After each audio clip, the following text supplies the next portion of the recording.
Welcome to this episode of Pen to Paper Press Podcast. I'm Cindy Kochis.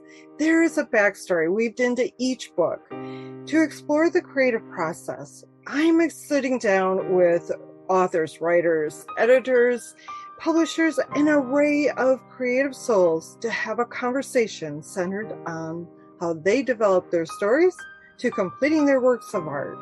Each episode is an opportunity for us to explore mindsets, prosa wisdom, and the experiences that began our journey as an author from the moment we put pen to paper. Jennifer Locke is a professional ghostwriter and author coach for nonfiction writers who want to level up their thought leadership with a book. Her clients have been published by major publishers and reach global audiences. Jennifer helps authors write unforgettable, world-changing books by helping them identify their perfect fit message, told as only they can tell it. Jennifer, it is so good to have you here in the Pen to Paper Press podcast studio. I have a lot of questions for you. Well, yes, thank you so much for having me, and I'm excited to dive in. Good. So, a professional ghostwriter. I have had, I think, one other person who said that they had done some ghostwriting, but you're a professional ghostwriter. So, how did this happen? Is this something that you're like one day decided, I'm going to do this, I'm going to follow this dream, or was it something that purely happened by accident, coincidence, divine alignment?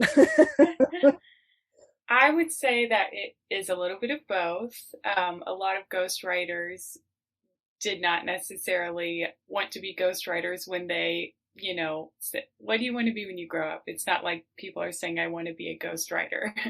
But so a lot of us kind of came to it by accident and have the skill set of writing books and have the experience of having written books before, and that certainly was the case for me. So I was freelance writing. I was writing primarily blogs, thought leadership content, articles, SEO for law websites. Have you been in a truck wreck? Then here's your, like lots of keywords sprinkled throughout. Not the most exciting, titillating projects that you can imagine, but I was, when I started out freelance writing, I was just doing whatever I could. So eventually I connected with someone who wanted ghostwritten thought leadership articles because they were looking to up their profile and, be published in these high profile places like Forbes. This person wanted industries that were specific to their profession. So we began working together on thought leadership content, and they would kind of present their ideas. And I would say, okay, I think I can do that and make it in your voice, and then bring in some research and whatnot. And they ended up just being like thrilled with what we created together, in terms of the articles, the shorter form content. And eventually this person said that they wanted to write a business book, and they asked me if I had ever written a business book before. And I said, no, but I think I can figure it out. So, because I had already had the skill set of writing fiction. I'd been writing fiction, full-length fiction books for, 6 years prior to that point. So I thought, okay, I have this skill set of writing books. It is not something everybody has. A lot of people are just totally overwhelmed by the process. And when that person asked me that, I kind of realized that I could leverage that skill and that it was my highest value skill that I could kind of take and run with. Mm-hmm. And so I agreed to it, and I'm like, well, I'm just going to see how this goes. I'm going to see if I can do it and then leverage it and then develop some systems around it. So that's essentially how it happened. It was part by accident and part strategy, thinking about what's the highest dollar value skill that I have. And I love it too, of course. I love the full length getting to write in someone's voice, getting to explore ideas, getting to really dig into the storytelling. And that book ended up being traditionally published, and it was really well received. So yeah, I realized I had a good thing going, and I just wanted to double down on it. That is interesting. And I always love finding out how people got into writing. And so you've written several fiction. So you said fiction or nonfiction? I Fiction. apologize. Mm-hmm. Fiction. Okay. So did you publish those, or are those just something that was more for you? Yeah, well, so the goal is I'm still aiming for traditional publication. I've kind of had a twisty turny journey with that. I've been agented. I broke up with my agent. Like the process of getting a traditional book published fiction is it's much harder than nonfiction. That has been my experience. But I have a book out with agents right now, so we can all cross your fingers for me. They're crossed. They are crossed. Thank you. And so, because self-publishing is so popular right now, and especially, with the last handful of years that we've gone through, a lot of people have chosen the self-publishing route more than ever. Mm-hmm. So for you to go with the traditional route, is why are you going that way? I guess maybe I'll word it that way. Sure. Yeah. Well, it can make a lot. My fiction that I write is middle grade fiction. Okay. And so there are some people who can really make it work with self-publishing fiction. Mm-hmm. It requires a lot of speed with writing. It requires a lot of business acumen, because if you self-publish fiction, now there's a distinction between fiction and nonfiction in the ways that you can leverage nonfiction versus the way that you can leverage fiction. So that's why I'm adding that distinction. But if you self-publish fiction, which is a totally viable, great option, and I don't have anything against, I just know what's required in order to actually move a lot of those books. And that is, you're basically like an entrepreneur. People who have success self-publishing fiction tend to write very fast. They tend to, you can have a lot of success doing it, but that's like your main vehicle, and you really did work to develop an engine that will sell those books. And traditional is a better option for me due to like the reach of traditional publishers, and they do a lot of that heavy lifting for you. A lot of it is still on the author, any way you slice it, in terms of getting the word out about the book and marketing. But for traditionally publishing fiction, it is it's a better option for me in terms of the reach that I would like my books to have. Now, nonfiction, I work with a lot of people who are self-publishing nonfiction. And so say you're a business leader and you do speaking. Well, suddenly if you have a book, your speaking rates could potentially double. Right. You have something that you can give to like heads of companies, and like they can order one for their whole team. You can raise your rates with clients if you're an entrepreneur. So there's lots of different ways that you can leverage and monetize a nonfiction book much more easily than you can a fiction book. So I work with people who are primarily self-publishing nonfiction, and you can just get a better, it's not cheap, right, to self-publish nonfiction or fiction. It's not cheap to do either one. Right. You can go cheap, but that's not a good idea. No.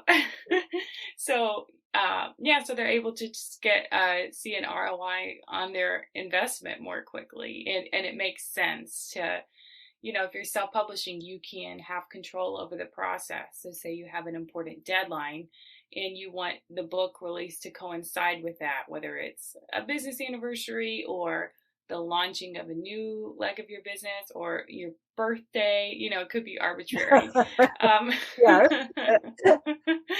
Birthday's not arbitrary, but you have, you have control over that process, and you Right. can think strategically about what your goals are and how you're going to leverage it, and have your book really play into your big vision for where you want to go for business and for life. You are a wealth of information. And I'm like sitting here, I want to pick your brain on this. And it's like, no, go back to the ghostwriting, go back to the ghostwriting. So with the ghostwriting, because I could rabbit hole down that whole entire section, you're right in so many ways about people writing that nonfiction book to accelerate their speaking gigs, to enhance their stance in a corporate world. I can help you. Look, I have this book.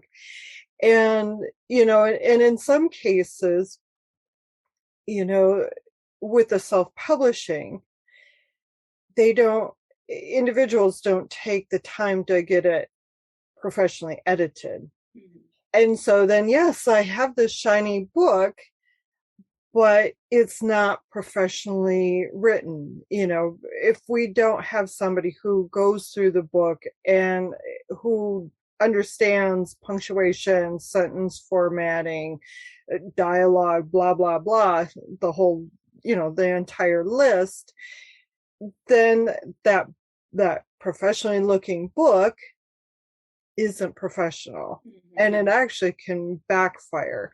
And you're right, there are a lot of people who do want to mass produce. I got to get the next one, got to get it churned out. And that's great and all, and of course, more power to you if you can get those books out like that, man.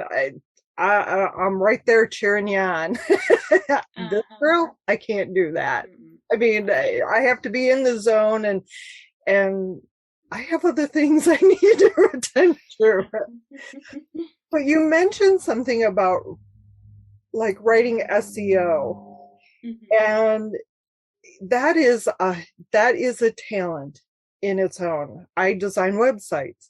And I'll tell you, that is the part that I have really held off on learning, which of course is a complete disservice to myself, because I have my websites out there and it's like, I'm better at helping clients get their SEO out there than my own. But I think that's that whole mentality of like editing our own work. We know what we want to say and assume that everybody else sees it. But to learn how to do SEO, again, that's a talent, because you are coming up with those phrases, you're coming up with those power words and so forth.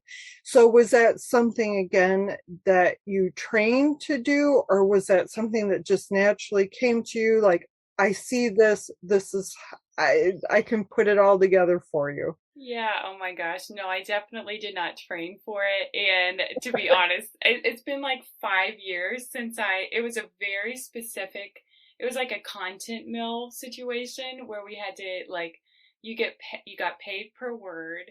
And it was like these keywords like West Palm Beach personal injury lawyer, and you would sprinkle it throughout. And yeah, so personally, I feel like SEO is, when I did it, I'm like, it wasn't that hard, but but that's one very specific particular instance. There's a whole lot more to it, I think, than what I know or have experience with. And I think that's definitely a growth area for me in terms of like website visibility and whatnot that I could lean into, and like when I have a little space, I'll learn more about that and implement it. But I've done it, and could I do it again? Sure, but there's room for growth there in terms of like my knowledge base. Actually, doing the writing wasn't that hard. It was just like I had 1-year-old twins at the time, And I was like, gotta crank it out while they nap. Gotta do it. Gotta do it. Gotta do it. So I was producing a lot like in the margins, and it was exciting because I was like earning money writing from home, which is what I wanted to do. I ended up leaving my job when I had my twins, which is not what I had anticipated. So I was just trying a lot of things at the beginning to like make a go of this freelance writing thing. And then when I hit upon ghostwriting, I was like, okay, well, writing a book is more valuable than getting 8 cents a word doing SEO keywords, basically. So that's kind of the journey of how I arrived there. So how many books have you, if you don't know an exact number, approximately how many books have you written for others? Around, well, 3.5. Okay. Yeah. Uh-huh. Interesting. And so take me through generically. I mean, don't give away trade secrets or whatever, or if you want to, go for it. Uh-huh. So a person approaches you and says, I want to write a book. I don't know how to write. I can't put two sentences together to save my soul. I need your help. So then are you sitting down with the person and doing like an interview process with them, or are they just telling, giving you a pile of paperwork and saying, make it work? Yeah, how does it get started? How does the roll, how does that ball start rolling? Yeah, well, I'll say, show me what you have to start off with, because they might have like a Google Doc where they brainstormed a lot of thoughts. They might have a rough outline that's been sitting there for 1.5 years and they don't know what to do with it. They might have lots of speeches and, just whatever content they have that's out there. But I'll say, like, show me what you have, like, for this book specifically. And we'll start there. And it begins with a pretty intense ideation session that I have with them, where we're talking about the big idea for the book, and we're going in terms of both like big themes, and then we're getting down into granular themes and looking at how we can actually build the chapter. People start in all different places. I've worked with people who have full manuscripts, but they're not focused, and there's not like a clear theme throughout or a clear message. And so we'll rework that and say, like, okay, these are the big themes and this is how we can develop them, and rewriting it, basically re-ghostwriting it. Some people just have an idea, and I've been more heavy-handed. How heavy-handed I've been before, it kind of depends on the person. And some people have an outline that they're working with. Some people have a book proposal that they have, where each chapter is the main idea for each chapter is there. I've also helped people create those book proposals, where we say, okay, this is how we're going to structure it, and this is what each chapter is going to be about. So people start in different ways, but we get really specific on who is this book for, what is the transformation that is being offered, what is your unique point of view, what are your stories that you can bring to it that we can really dive into and explore on the pages. Why does this book stand out? Because any book, there's going to be like 40 million other books on the same topic, right? So yes, there just is, especially with if you like Google how many books are published a year, it's like millions. It's staggering. It is, and there is that sense of, I'm going to get lost in the crowd. What is the point? And then again, that's when that imposter syndrome sets in. But that's a whole other topic for down the road. But go ahead, keep going. Yeah, and that's when being really specific on your niche, on your audience, on your message, like specificity is what makes you stand out. So both in who is it targeted toward, and I always say this, but it's true, like specificity, the specific is universal. There's that quote. And so the more specific you can be in who you're gearing the book towards and what is the intended message, the book is going to resonate more wide, like more people are going to read it if it's to a specific audience. People outside of that audience will find it. So people, you don't have to worry about like, oh, leaving people out or XYZ, or like nobody's going to read this except for this very specific whatever. Like if you write a good book, people will find it. It will resonate more widely if it's geared toward a specific audience. If you write to everybody, if you're like, oh, this book could be for middle managers and CEOs and like the every average employee who's like the entry level, like, okay, no, that's not going to work. You have to be specific in who you're geared toward, and that takes work to figure out those elements. I say a lot that writing a book or figuring out who your book is for is as much a matter of figuring out who it's not. Like figuring out what your book is involves figuring out what it's not, and it can take a while to kind of peel away the chaff and narrow in on what it is that you really want to say. But once you've done that and you can bring your specific voice and your specific viewpoint and you write a book that sounds like you, that's really where the magic happens. I try to capture, I describe ghostwriting as acting on the page a lot because I'm hearing their voice in my head. I like that. Acting on the page. Oh, that's brilliant.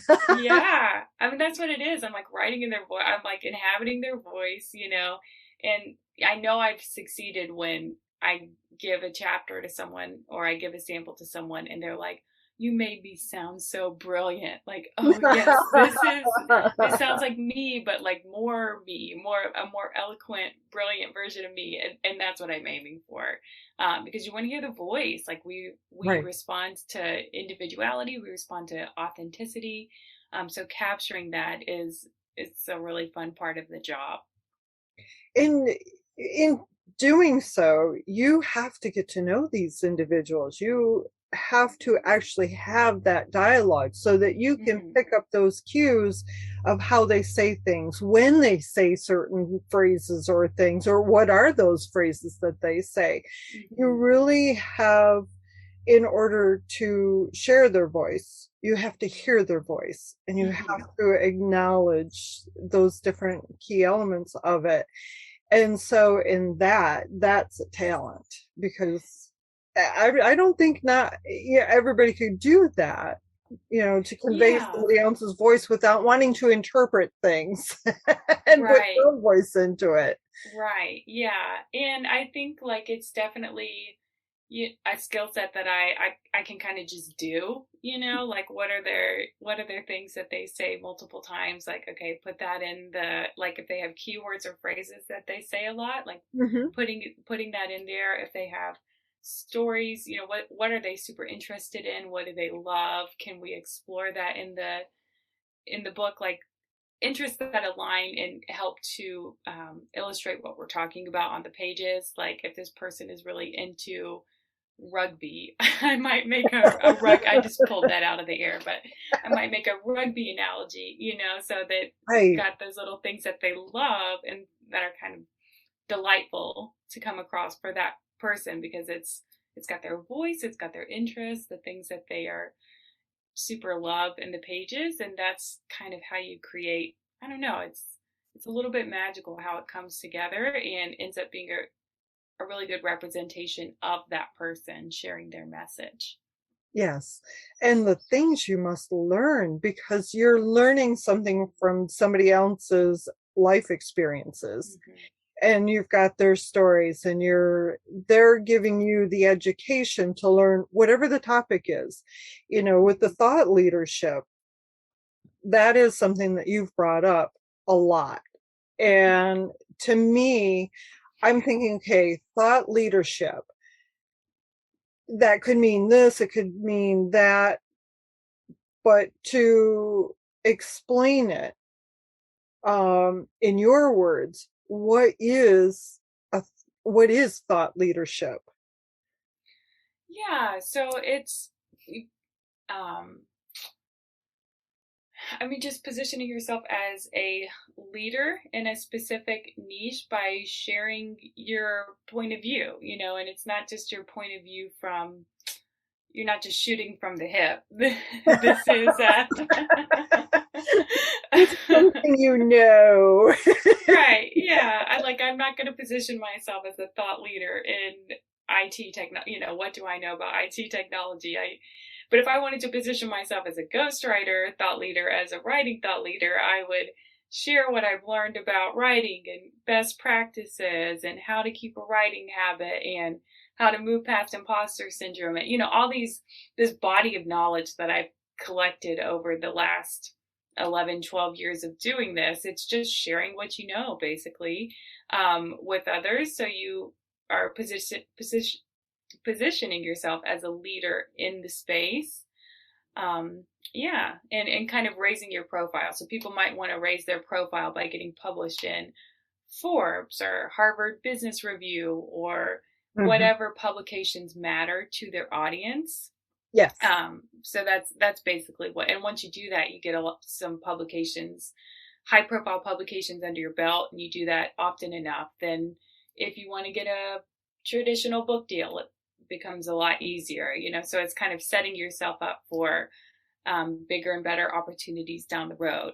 And it's a discipline. I work with some people who are incredibly disciplined in their approach to building their thought leadership, and it pays dividends. Though it's kind of amazing to see how that pays off for them. Interesting. So you brought up something that I am curious about, and that is like the writing disciplines. So are you someone who, this is my schedule, this is when I write? Or are you somebody who writes, and I'm going to take it to your fictional work, I'm assuming, with your ghostwriting, that's structure, because you're doing a job for somebody else. But with your fiction writing, when you're doing that, are you sitting down and writing on a schedule, or is it when that storyline comes to me, you grab a pen and paper and lay it out there, what's coming to you? So I talk a lot about the distinction between drafting and kind of the murky stuff that comes before. So when I'm okay, go. Yeah, you got my attention. Okay.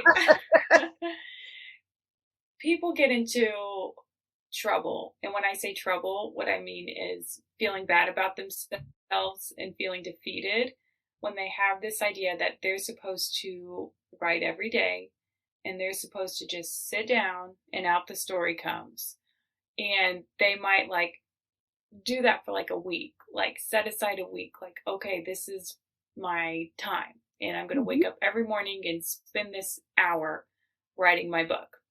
But they haven't done, and this is not to talk bad about anybody who takes that approach, because so many people do it. So many people have had this experience.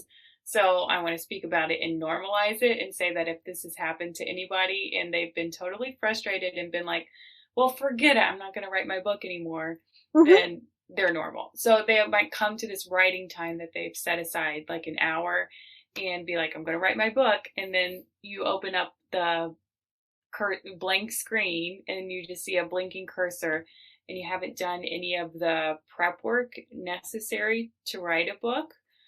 And so you just end up feeling defeated, because how are you supposed to write a book from zero?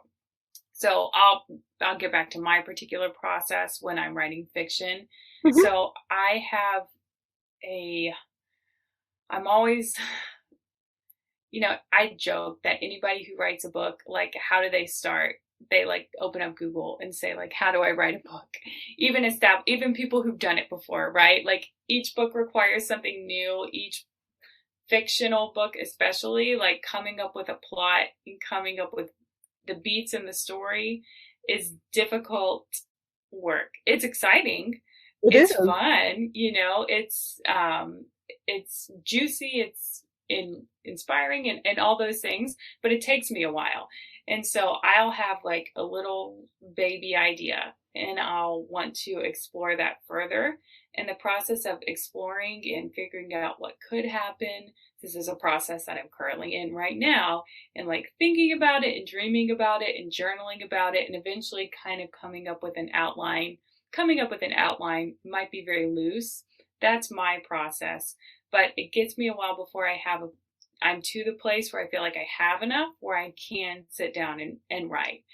And then when I'm in the drafting phase, so all that is pre-drafting phase. Then when I'm in the drafting phase and I want to actually come up with a manuscript, I am pretty structured with that. And my goal is usually to write, it might be like a 6-month period. My goal might be to write 500 words a day. And that's not a ton. Some people write much more, but I have 3 little kids and, and client work and whatnot. So like if I write 500 words a day, then that's good, and I try to write that as a minimum. And it's not every day. Like it's usually I take rest days and whatnot, or I might have like 3,000 words this week. That's when I want to get accomplished. Then I tend to be very structured, and that's an exciting time because it's like, oh, things are moving. The story is actually happening. This thing that I've been thinking of for however many months, or maybe even like a couple years, it's actually like starting to come out, and form itself on the page. So I tend to be I'm structured and very disciplined when I'm drafting, but it takes a while to actually get to that place. Okay. So so I want to like kind of encourage people, there's this myth that we're supposed to write every day and we're just supposed to crank out books. And I don't know who started it, but it's not serving anybody, and we can just like throw that one in the trash for good, because I don't know anyone who works that way. Right. Yeah, it would be it is self-defeating, because there's the I shoulda, coulda, wouldas. And those shoulda, coulda, wouldas are the most destructive words that we can put upon ourselves. And life happens, you get that 6 o'clock phone call, hey, so-and-so called in sick. I need you to come in. What are you going to say? No, I got to write my 600 words first. Yeah. Well, although that would be a great, never mind. But life happens. And so we have to give ourselves that. Well, we don't have to anything. It's a choice to give ourselves that flexibility and not be so hard on ourselves. And then, this is a great roll-in for the imposter syndrome, because of the fact then we have a natural tendency, well, so-and-so did this in 3 months. And I do, there's been writers on this podcast. I pumped out a book in 3 months. I know people who've pumped out books in 3 months. More power to them. But I also know people who it took. There was one gal at the very beginning when I started recording the podcast. It took her 20 years to write a book. And in many cases, it takes years, because we start it, we set it down, life happens. We remember that book. Oh, I was working on this. Then we work on it. Or there's that pause because we have to experience something so that we can put that content, that experience into the book to wrap it around and stuff. And so it's really easy to get into that whole, I'm not good enough. It's taking me too long. Why can't I do it? Why am I not good enough like so-and-so? I need to take more classes. I need to know better English. I need to learn this, or, my sentence structure. That's why we have editors and not ghostwriters, but ghostwriters, yes, but beta readers to help us to kind of bring stuff back in and hone it down and get rid of the unnecessary fluff. But it is a process. And for if so, say I've been writing this book and I'm stuck and I just can't move forward. And with your experience as a coach, and I'm facing serious imposter syndrome. I suck. I can't do this. Why, blah, blah, blah. What is some of that wisdom that you would bring forth in a conversation with me when I'm sitting here going, I suck. I can't do this. I'm trying my damnedest, but nothing's happening. I look at that crazy white screen and I just want to scream at it, right. Yeah. Yeah, well, when I work with people as a coach, the beginning process tends to be really similar as it is to my work with my ghostwriting clients, in that we very intentionally build the outline ahead of time so they have that scaffolding underneath them. And when it comes time to draft, they have material underneath them and they're not just starting from zero. But we create the outline, and I always add the caveat, like, this is subject to change. I've never met somebody who has their outline, and I think people can get intimidated by the idea of an outline because it's like, oh gosh, then I got to do exactly what I got to keep it like this, like we like to make up rules for ourselves, and we like to think that this is, so where somebody's going to grade us on our outline. No, like it's a tool. Yes. Isn't it funny the way we kind of have these mindsets that it's so hard to break out of?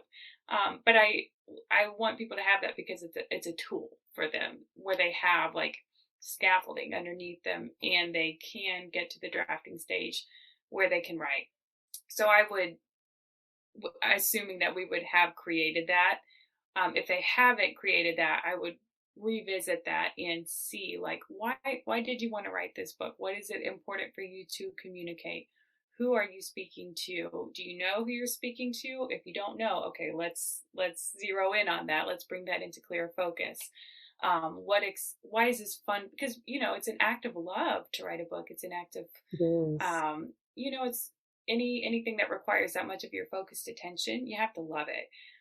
So I want people to really connect with that sense of love and this sense of fun and joy, and figure out how can we make this fun. So momentum is fun. It's fun clarity is fun, right? Yes. Yeah. So really zeroing in on what it is they want to say, who it's for, getting clarity, and then saying, okay, well, how let's do this. So helping them build a writing habit and saying, okay, so because I'm a big fan of focused attention. Like life happens, and if it takes somebody, like the person that you were talking about, like it took them 20 years, like I'm so thrilled that they actually did it, that they stay committed to it over all that time. I want people to write their books in a shorter amount of time. Like I generally work with people over a period of 6 months, because I find that that's a spacious yet enough of a contained time frame, right? That you have to get moving in order to write your book within 6 months, but it's not like 90 days or write your book in 1 month or whatever. Like that is you see a lot of that like floating around the internet, and for the average person, that is just, I think, setting them up for feeling really frustrated and setting them up for failure. But yeah, we would look at how to create a schedule that is doable and workable for them. I would ask, what things in your life can you let go of for now so that you can take the time to commit to this? What does it look like to work it into your schedule? Momentum begets momentum, so like the more you write and the more you show up for your book and focus on small assignments. So say you're going to write 500 words at a time, like I do, you're going to aim for that. The more consistently you do it, the easier it becomes and the faster the words flow. So can you do that for 2 weeks, 3 weeks? Can you get in a habit, get in a practice, and build some momentum? And then I offer feedback on the pages that people write, and often they just want that. We're so close to our own material, Mm-hmm. it can make sense in our own brain, but not necessarily to someone else. So that's what I provided, are those extra set of eyes to say, you didn't quite draw the connection here. Like, I'm confused about how this relates to this. Can we have a transition between these two thoughts? Just making sure that it makes sense Right. to somebody who's not so intimately familiar with the material. And I provide a lot of encouragement along the way. And feedback that's like, oh, I love this. And like, oh, you really drew this analogy beautifully here and whatnot, as they draft, and constructive feedback too. But that's how I support people when I work with them as a coach. That's wonderful. And we all need somebody to provide us the constructive criticism, but yet we also, you know, for many of us, we want to be told we've done good because we naturally want to hear that again. So we're going to strive even more to hear it again. And when that is withheld from us, that is when we go into the what's the point? Nobody's going to like this. And so having, again, the structured criticism is necessary because that's how we improve ourselves. That's how we, get over those hurdles of inexperience that provides us with that knowledge to expand. And having, the pat on the back. It's not that you're doing it out of kindness. It's not that you're doing it out of support and to help them want to expand and bring more to the computer, to the keyboard. So Yeah. is there anything that I have not asked that you would like to explore? Because I could easily rabbit hole on any one of the topics that you and I have talked on, and I'm trying really hard to keep this in a nice cohesive timetable. Yeah. Well, I mean, I think that's, that the part about momentum that I was just saying, Mhm. like I, I get asked a lot, like, oh, do you think that everybody needs to have a book, or everybody should have a book? And that question, I'm like, no, I don't understand why people ask that question. I think people put pressure on themselves to have a book, like, or there are certain settings where it's like really expected. But I say, like, the only people who should have a book are the people who want one, who really want to write. We can, like I was saying, put so many rules on ourselves about what we should have, and like, or start a project out of obligation, or this makes sense, or I did this and now I need to do this, or whatever. And like, strategically speaking, a book can do a lot for a person. But only people who, like, if you want to, then you should go for it. If you like Yeah. 51% want to, but 49% are scared, then go with the 51% that wants to and feels like you can do it. If you have something to say, if you've been wanting to write a book for a long time, if if you see other people doing it, or you read a book and you're like, feel this wistful feeling inside, uh, like, I could be doing that, then those are all signifiers that you, quote unquote, should write a book. But I just try to encourage people a lot too. Like, there is something to that desire that is, if it doesn't go away, if it's unexplainable, if it's stayed with you for a long time, what Mhm. would it like to explore that nudge and to develop it and to go on the journey of writing a book? Because I think the journey is totally worthwhile. You learn so much about yourself, you learn so much Okay. about, process, about, you become a different person in throughout the course of writing a book. And that's a worthwhile journey to go on in and of itself. And bonus, lots of people get to read your book around the world, and it can change their life. It can open up lots of doors for you. I joke about that, but I know people who they get messages every day from people who are like, I'm so glad that you wrote this. Like, thank you so much. And I saw on the other side all that it took to get that book out there, and the years of work and whatnot. And now that it's out there, it's so gratifying to get those messages of, oh, your book is changing my life. So I think it's worthwhile in and of itself. It's a journey that you, why not give yourself the gift of writing a book? Well, and when you were talking about that, the first thing that came to me was there is this write a book and blah, blah, blah.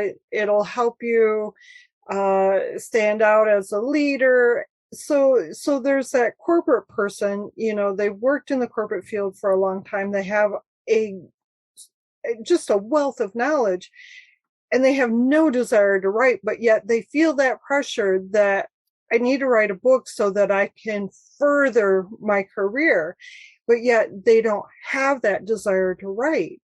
And, that's that other side of the coin. And that's that person who has 51% of saying, no, nope, nope, nope, nope, nope, no, don't want to do it. And they should honor that, and not feel that guilt or that shame or why can't I do this?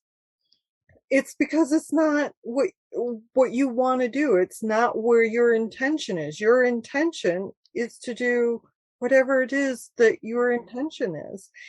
And so if there is that person out there who feels that, may you just let it go.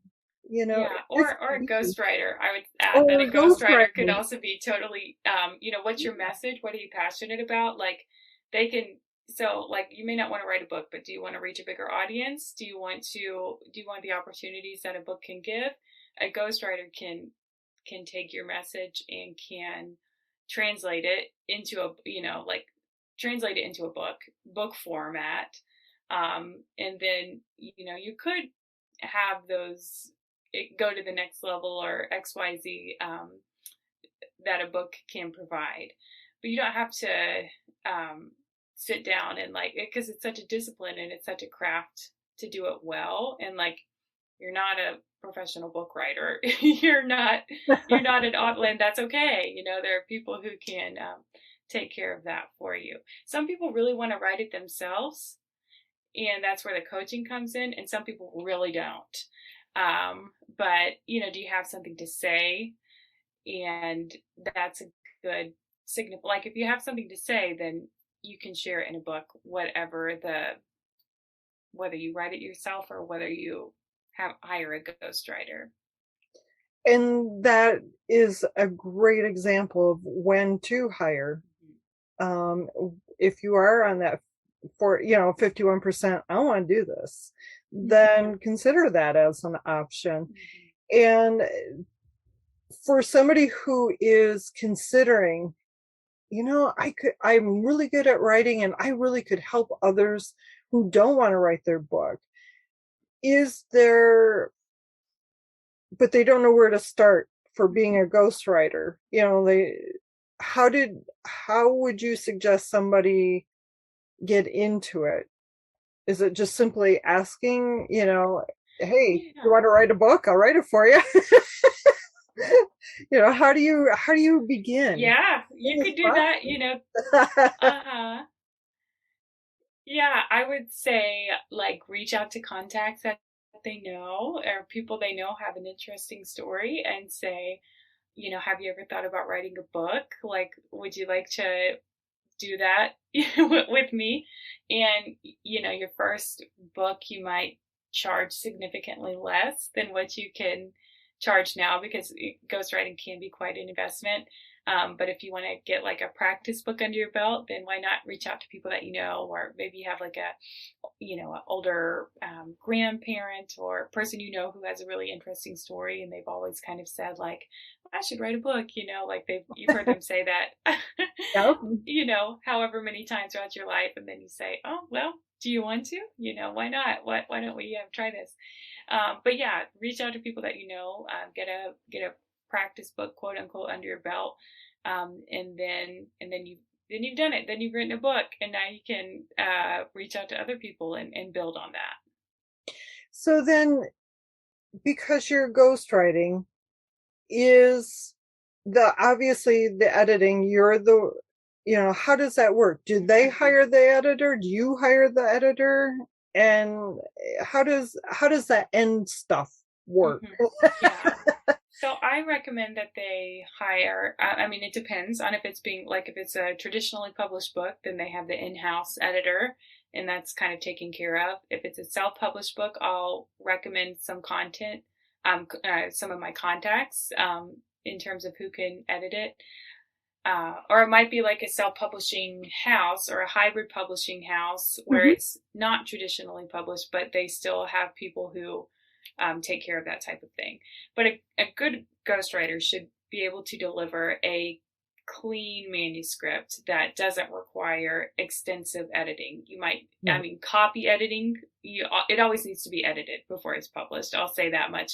And it doesn't need to be, like if I ghostwrote a book, I would not also serve as the editor because I'm too close to it.